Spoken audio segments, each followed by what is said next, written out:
So I'm pretty sure that last one was submitted by the Zerg, by the fact that he played quite aggressively and did some dirty, dirty stuff. Zerg has a lot of options. I think options is the word we should use. A lot of options available to him. Let's dive into map number 2, guys. Let's see what more options there are. I hope one of these... I've got 3 ZVTs and a PvP. I really hope one of these ZVTs was submitted by a Terran, because I want to see some weird Terran stuff. So guys, spawning up here in the top left-hand side, our red Terran player, it is Imba Vindicat.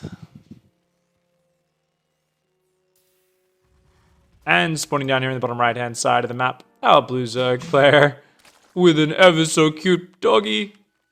It is ATDX Sicanius. Whoa, the way he spelled seems. Someone's been memeing so much he can't even spell anymore. He's just like, your name seems familiar. So it looks like Sircanius is going to be going for a hatch first. Elenta says, what could Terran do that's really weird? Have you ever watched a guy called Rough Stream?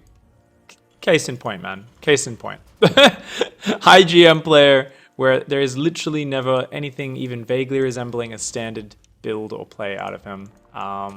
Everything he does is thinking outside of the box, getting some weird, interesting things go. Imba Vindicat throwing out some Russian. Artoke. Artoke. I obviously can't read Cyrillic, but I like to pretend that I can read other languages. Sometimes I just try to read things that are in other languages, and I just sit there and I put on an accent. Because if you put an accent on, everyone knows that you actually are speaking in a different language. It doesn't matter how much you actually comprehend what's going on or not, but trust me, we're seeing a tech lab and a ghost academy. Oh, yeah. What was that question in chat? What was that question in chat? What could Terran possibly do that's creative or different? Terran always just does the same thing every game. Cue friggin' Ghost Academy at 2 minutes into the game. And actually, that Ghost Academy started like a minute 30. So he's actually already got a factory and the barracks. I actually died to a Ghost Hellbat build like a couple weeks ago. I don't know if any of you guys were watching when I was streaming. And it was on this same map. So Ghost Hellbat is actually pretty sick. Hellbats wreck the Zerglings. Ghosts do okay against Banelings and Zerglings as well. And Snipe wrecks the Roaches. So the Zerg really needs to have like an overpowering number of units because the Ghosts are so expensive. But it's just such a sick strat. So I wonder if it'll be that or if he's going to do some other combination with it. Looks like, yeah, he's really focusing on the Ghost production for now. Hasn't started building anything out of that factory. Okay, going to be going, yeah, Medevacs. So Medevacs always going to be good with Ghost to help heal them up. They are such a valuable unit, you don't want to let them go down. Meanwhile, Sicanius here. I mean, Sicanius sees no natural and... Oh, he's spotted the Ghosts! Oh, the Ghost realizes as well. He's like, shit. Shit. You saw me. You saw me. Okay, we got a bunch of Zerglings here. Lair is already on the way. Okay, so I think Sicanius has said, oh, it's Ghost, he's going to kill me with Cloak. So he's trying to get the Lair for Overseers. The problem is, like, if you don't have just enough raw units to kill the Ghosts, either like Mass Roach or Massling Bane to just overwhelm, then they might just kill you straight up because that snipe is so good. We saw there, that Overlord just went down so quickly. He's going to go kill this other one. Oh, we already sniped this other Overlord as well. This is like, you know, it uses a lot of energy. But I think that's well worthwhile. Look at this. Sicanius now supply blocked at 32 supply. And he's kind of afraid right now. He's going for the third base and the lair. And he's supply blocked like crazy. His Zerglings are going to come across the map. He wants to see if there's any sort of natural going down.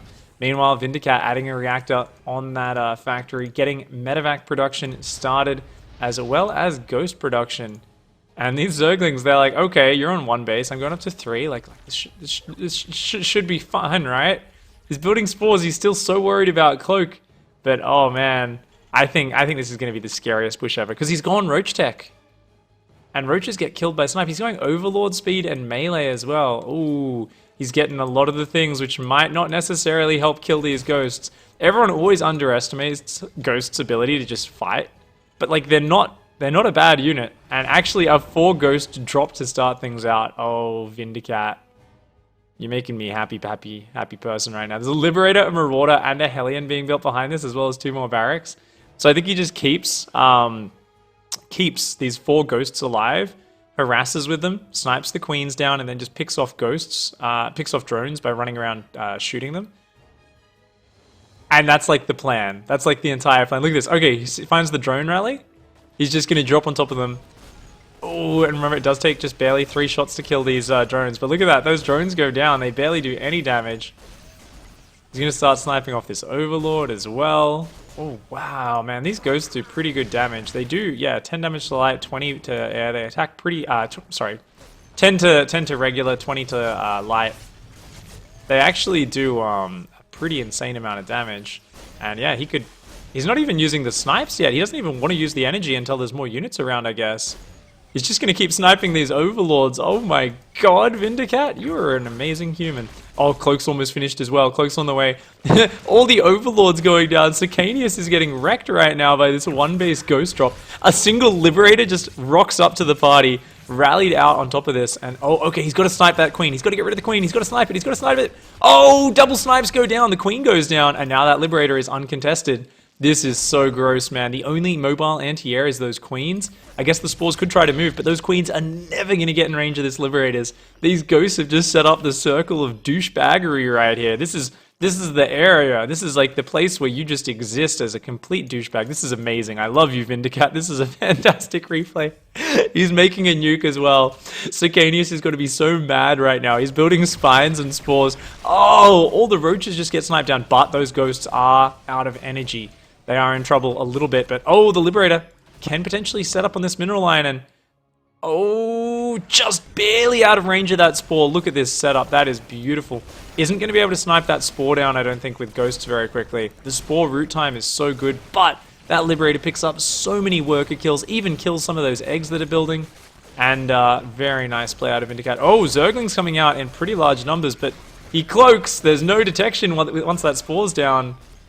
And he is going to just lose a lot of those lings. Sicanius. Oh, now he's dealing with a cloaked ghost dropping a nuke on this base. The drones coming out. They're all getting blasted as they flee the nuke. What do we got coming in here? Another Liberator rallying across the map. Behind this, there's Marines and Marauders in production. Oh, the nuke lands. Only one drone goes down, but he had already forced the base to be evacuated. Well, now the 3rd base is being dropped. Oh my god, this is so beautiful. Vindicat just laughing his way to the drone barbecue right now. There's only one queen down here. There is a spore. He's got to get that spore up here somehow, but there's no creep spread. Can't get it up there. Oh, that queen's doing a good job. It's whittling down that Liberator, but no, the queen goes down. Oh, one ghost finally falls. His 3 veteran comrades, though, still all alive right now.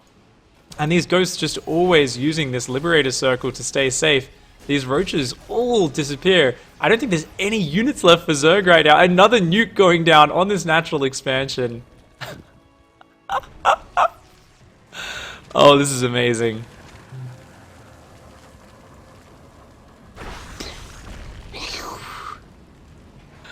Oh, another Liberator comes into the main base as well. So main mineral line is forfeit. Natural mineral line's about to deal with some trouble as well. Oh my god, he's so good at setting up these Liberators, just barely out of that spore range. I would never set it up that close, because I'd be afraid of it dying, but he's actually managing to do it. Another queen goes down. Oh, Vindicat just rolling over everything right now. That Liberator gets out of there as well. Oh, once again, look at this. This Liberator, it's always like on the very edge of spore range right there. He's going to snipe down this queen as well, and yet another queen falls to these ghosts. Oh, the medevac.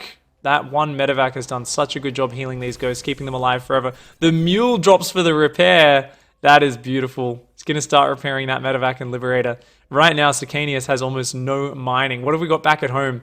Marines, Marauders, Hellions. Oh my gosh, there's even a natural for Vindicat. He's not 1 base anymore. He's got 3 barracks, a factory, and a tech lab. And he is just all over the top of this. And yeah, Sicanius is almost out of economy. He's got 7 drones there in the natural, 5 drones in the main. Oh, Ravagers. Ravagers finally have come out. A couple of Ravagers for Sicanius do land some corrosive biles. Vindicat's units are looking very weak right now. Here we go though. A few Hellions going to come down, start to engage these Ravagers. A lot of bio coming up behind them. Ooh, one more Liberator goes down to those very good corrosive biles. But I don't know if these Ravagers can stand up to that reinforce that's coming down here. No, he walks into the freedom. No, no. Oh, man.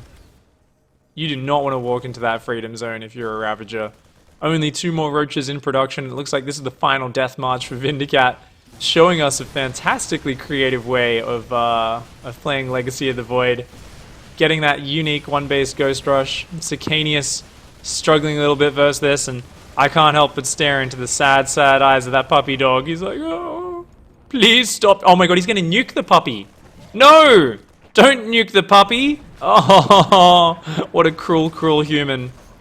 Oh my god. Vindicat nukes the puppy. It's actually still alive. It's just as sad as it was before. It's okay, guys. Sicanius gonna lose the natural. The ghost still running around, cloaked on the high ground here, just having a bit of a laugh. And this is something where, because Sicanius has stayed in this game so long, I'm really anticipating a good bit of salt coming out, you know, saying, this is not how you play StarCraft, how you dare you do a strategy that's not 2-1-1, that's unfair, I hate you, I'm gonna tell my mum on you. Probably something like that. No, Sicanius being a good sport about it. He says, that was interesting. That's cool. He's taking it in his stride a little bit. Or is he just building up to it? That was interesting. ... You piece of... Vindicat says, thanks. Just like, yeah, thanks, man. Cool. Vindicat pushing in here on the main base, just taking his time with it. Is going to finally march on in with the rest of those units. And that's it. Sicanius takes it like a sport. Unfortunately does go down in the end against this 4-ghost drop of death, supported by Liberators, into a very delayed Biohellion push follow-up. GG, well played, Sicanius. What a good sport. Takes the loss. I'm impressed. I'm also a little bit sad that he didn't just fucking spew forth mouthfuls of salt in every direction, but you take what you can get, guys. You do take what you can get.